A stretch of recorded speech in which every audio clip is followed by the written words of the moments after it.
Com relação à alimentação, né, o que é tão importante para o pós-60 e como que faz para equilibrar a parte das proteínas, os carboidratos, as gorduras e até fibras, se isso tem alguma particularidade para a turma mais, vamos dizer assim, mais longeva? Ok.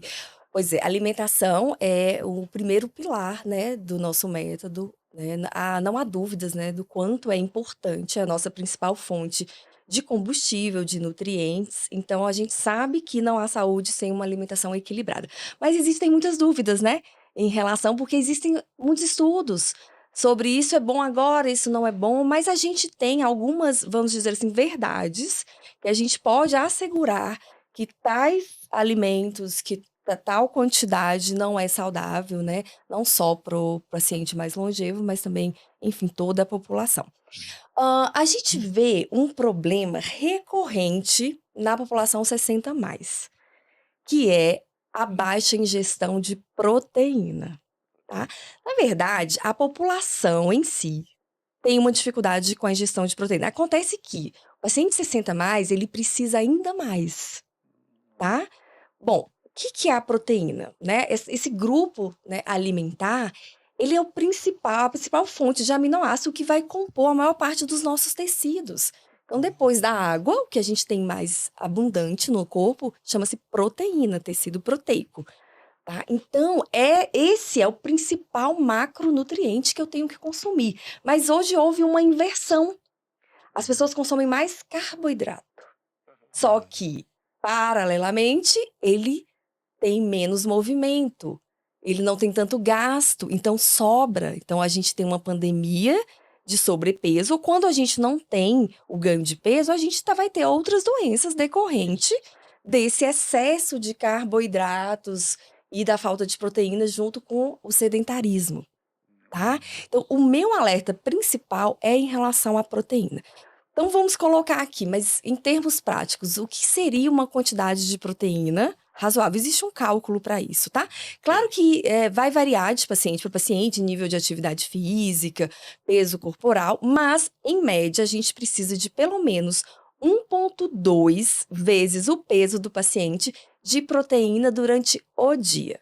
Então vamos colocar aqui um adulto de 70 quilos, ele Isso. vai precisar mais ou menos de 80 gramas, pelo menos, 80 a 100 gramas de proteína por dia.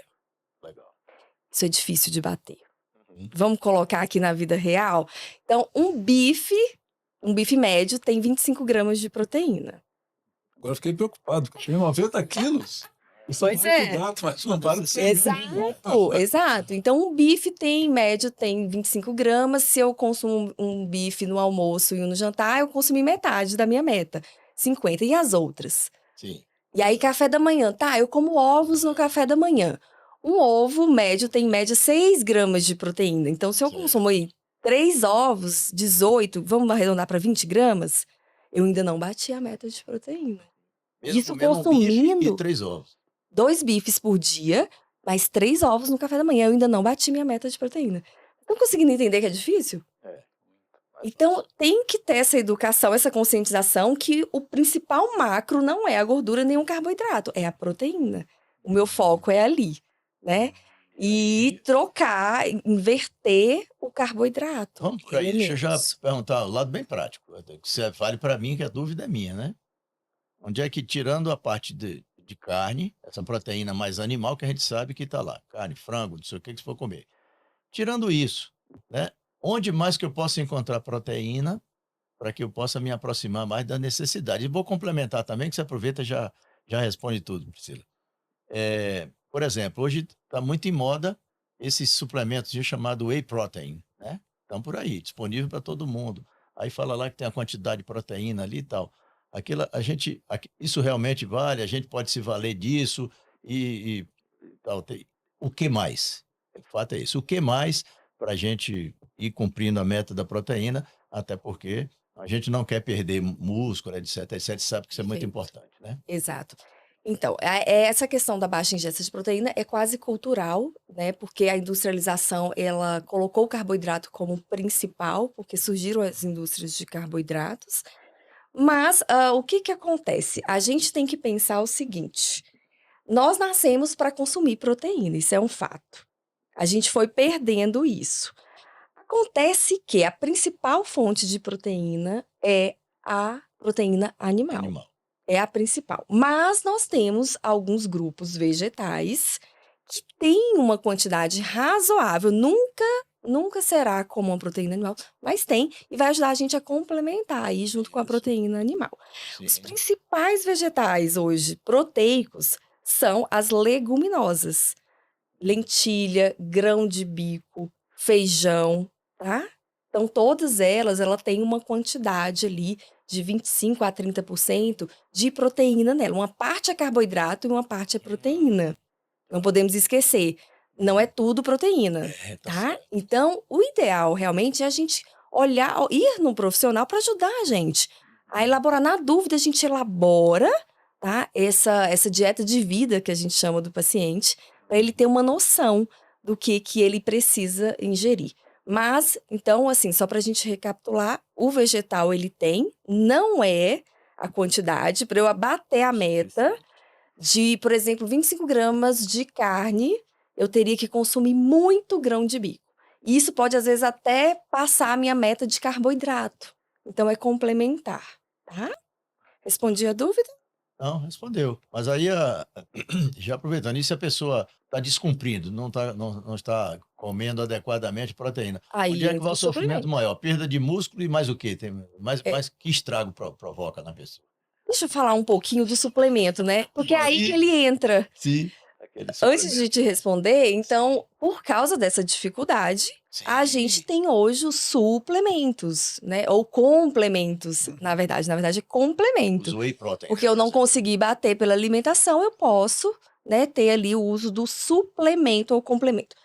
São são alimentos, tá? O whey protein, por mais que seja a galera aí da academia que mais consome, ali a gente Isso. tá falando de comida, é um Isso. alimento em pó, tá? Então, É. desde que eu escolha uma marca idônea, enfim, e seja só aquele produto, eu tô consumindo alimento em pó, tá? Isso é o mais importante e muito válido, e hoje é o que, assim, a gente recomenda. Geralmente, a gente sempre coloca uma parte desse consumo via suplemento para facilitar a nossa vida, tá? Sua outra pergunta. Não, aí se não está consumindo a proteína, vai ter algum estrago, né? Organicamente, metabolicamente, vai sentir falta, o organismo vai sentir falta, não é Sim, isso? E hoje, aí? bom, o que que a gente pode falar, assim, qual é o tecido mais nobre que a gente tem no corpo? Se chama-se tecido proteico, por várias razões, né. É o principal tecido estrutural, né, junto com os ossos e articulações. Então ele é o que está em maior quantidade no corpo e ele é o tecido responsável pelo tal do meu metabolismo. Uhum. Quando eu falo: "Meu metabolismo é baixo ou é ruim", eu estou falando de músculo. Quanto mais músculo eu tenho, melhor metabolismo, porque ele é muito ativo. Para manter uma musculatura, eu preciso de energia, eu preciso, tá? Então, bom, ele é feito de quê?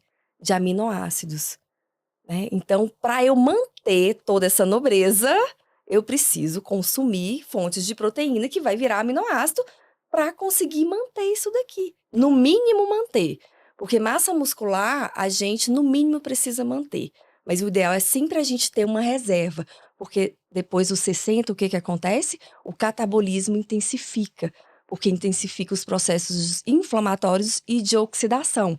Então a perda de massa muscular, ela se intensifica e aí acontece algo que é muito comum, que se chama sarcopenia.